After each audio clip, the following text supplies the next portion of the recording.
Senin 11 Desember tahun 2024, KPU Kabupaten Trenggalek menggelar bimbingan teknis penyelesaian perselisihan hasil pemilihan umum tahun 2024.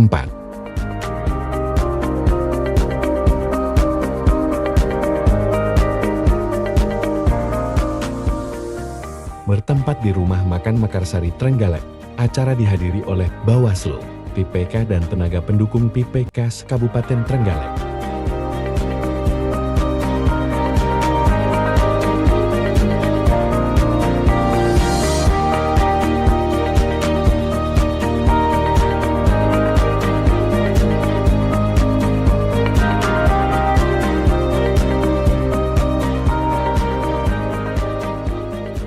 Murani Divisi Sosdiklih Parmas dan SDM, mewakili Ketua KPU Kabupaten Trenggalek saat membuka acara bimbingan teknis menyampaikan.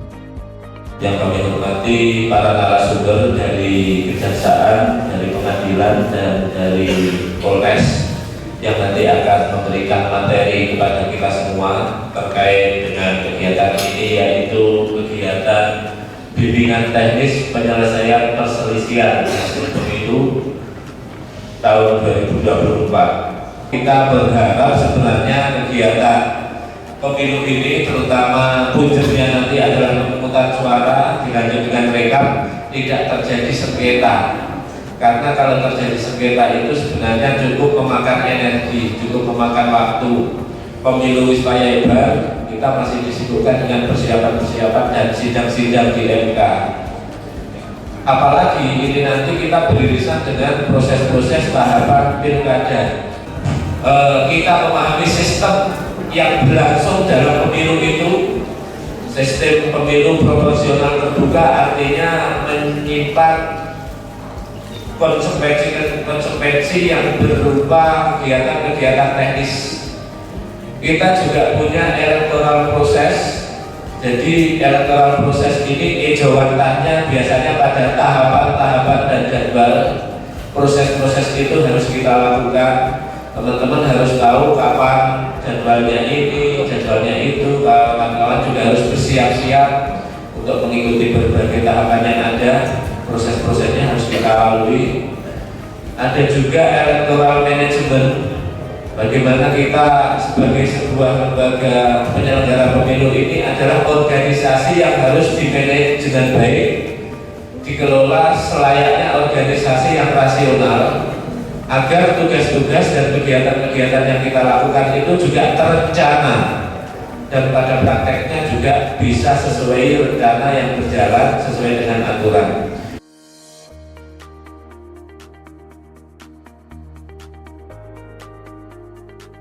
Sementara itu, Istati Nafiah anggota KPU Kabupaten Trenggalek Divisi Teknis Penyelenggaraan menyampaikan. Tidak akan merupakan tahapan yang harus kawan-kawan laksanakan pada hari ini, yaitu pengumuman KPPS termasuk penerimaan berkas untuk KPPS. Tapi paling tidak, kalaupun nanti ketika memang terjadi pertemuan itu sebenarnya tidak kita harapkan kawan-kawan sudah siap, sudah ada persiapan, termasuk mulai awal tadi disampaikan menyusun kronologi dan sebagainya. Dan nanti ketika memang harus disengketakan, teman-teman sudah siap. Karena beberapa pengalaman itu ketika ada permasalahan atau perselisihan teman-teman dari KPU yang harus membuat kronologi. Jadi ini memang benar-benar harus diperhatikan oleh kawan-kawan karena nanti ketika hari pemungutan suara ini terkait dengan perolehan suara. Untuk suara yang masuk ke balai calon tersebut yang sudah dinyatakan tidak memenuhi syarat oleh KPU, itu nanti suaranya kepada partai politik. Selanjutnya acara dimoderatori oleh Kasubag Hukum dan SDM KPU Kabupaten Trenggalek. Dari narasumber dari Polres, dari PN, dari Kejaksaan. Jadi hari ini saya akan memandu terkait tema bimbingan teknis ini. Memang betul apa yang dikatakan Pak Wali tadi, dari pihak APH maka hukum di sini harusnya dipidana proses pidana pemilu. kalau terkait hukum acara, karena di mereka itu sendiri punya hukum acara sendiri terlepas dari UHA. Kalau di mungkin dari Bapak yang di HPH, di kepolisian, di kejaksaan dan PN, pidananya mungkin kurang lebih pakai UHA untuk menjawabnya. Langsung saja kita mulai materi pertama dari kepolisian, dari Polres Trenggalek. Lembaga yang memiliki kewenangan terkait pemilu, ini Komisi Pemilu (KPU), kemudian Badan Pengawas Pemilu, Dewan Kehormatan Pemilu, Gakumdu sampai dengan Mahkamah. Bagaimana kalau dalam perjalanan pemilu ada pelanggaran pemilu, misalkan kode etik, pelanggaran kode etik, ini yang menangani adalah lembaga khusus DKPP. Sedangkan secara material adalah peristiwa dan uraian kejadian, tempat peristiwa terjadi dan saksi-saksi yang mengetahui terhadap perbuatan yang dilaporkan. Ini alur penerimaan dan penanganan tindak pidana pemilu. Tadi setelah dilaporkan KPLP, kemudian petugas Gakumdu melakukan penyidikan maksimal adalah 14 hari, kemudian berkas segera dilimpahkan di kejaksaan dalam waktu 3 hari. JPU harus menentukan sikap apakah ada kekurangan ataukah sudah dinyatakan lengkap.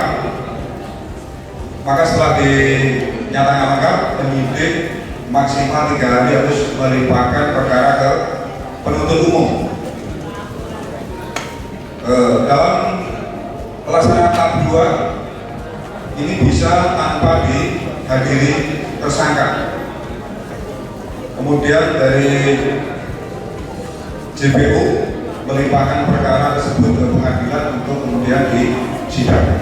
Kita sampaikan banyak selaku Kepala Seksi Tindak Pidana Pemilu. Sama halnya seperti Pak Hamid, saya juga selaku anggota dari Gakumdu. Nah, kalau dengan Gakumdu kita ada kaitannya, kaitan erat sekali. Tapi kalau terkait dengan tindak pidana pemilu atau terkait dengan pelanggaran yang ada dalam pelaksanaan pemilu, itu kita ada kaitan erat. Tapi kalau dengan perselisihan hasil pemilu, nah itu sebenarnya bukan konteks kepada tindak pidana pemilu itu ordinary crime atau tindak pidana yang biasa dilakukan oleh masyarakat pada umumnya. Contohnya apa? Pencurian, penipuan, pengelapan, asusila dan lain-lain. Itu tidak pidana umum. Kami jasa mempunyai kewenangan maksimal 14 hari atau di kami di bulan kami saat ini ada berkas masuk, jasa ini diberikan waktu maksimal 7 hari harus sudah menentukan sikap apakah berkas itu dinyatakan lengkap atau masih ada kekurangan. Seandainya berkas dari teman-teman kepolisian ini dinyatakan kurang, kami akan mengeluarkan administrasi, yaitu mengeluarkan surat P18 P19. Itu nanti kita kirimkan kepada teman-teman kepolisian, berikut kita akan memberikan berkasnya disertai dengan petunjuk-petunjuk apa yang harus dipenuhi dalam berkas tersebut.